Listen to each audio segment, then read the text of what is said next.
I've had the Roccat Vulcan sitting on my shelf for ages, and honestly I kind of forgot how gorgeous this keyboard is. So today I'm unboxing it and asking the real question. Can a keyboard from a few years back still earn a spot on a modern desk?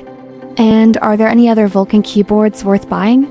Let's start unboxing. The Roccat Vulcan 121 AIMO is a full-size mechanical keyboard with a distinctive low-profile design. It measures roughly 46.2 centimeters in width, 23.5 centimeters in depth when the wrist rest is attached, and around 3.2 centimeters in height. The aluminium top plate gives it a clean, rigid structure, and the exposed switches create a very open, modern look. The box also includes a magnetic wrist rest that attaches securely and adds a bit of ergonomic support during longer sessions.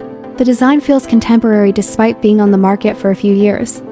The LEDs are sharp, vivid, and evenly distributed, and the exposed switches amplify the brightness in a way that's quite striking. Here is a short sound test. The top right corner just above the number pad features dedicated media controls, including a smooth volume wheel. In order to configure the keyboard fully, Roccat Swarm needs to be installed, as it provides access to all settings, including lighting, macros, profiles, and overall behavior. The installation process is straightforward and completes quickly. However, to unlock full functionality, the Vulcan AIMO module needs to be downloaded inside Swarm.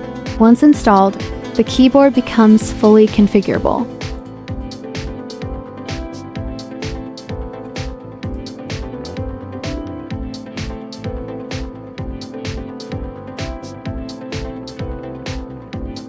Across the top of the software, you'll find the main sections: general features, key assignment, and key illumination.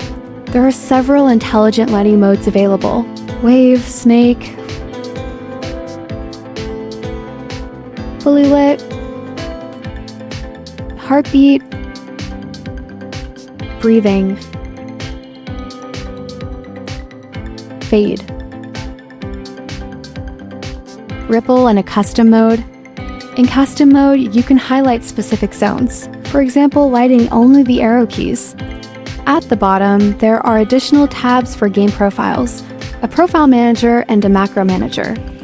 The key assignment section shows a list of available functions, whereas the general features tab is where you can adjust the keyboard sound feedback and reset all Vulcan AIMO settings to default. This keyboard uses Roccat's Titan tactile mechanical switches, designed for fast actuation and a very clear early tactile bump.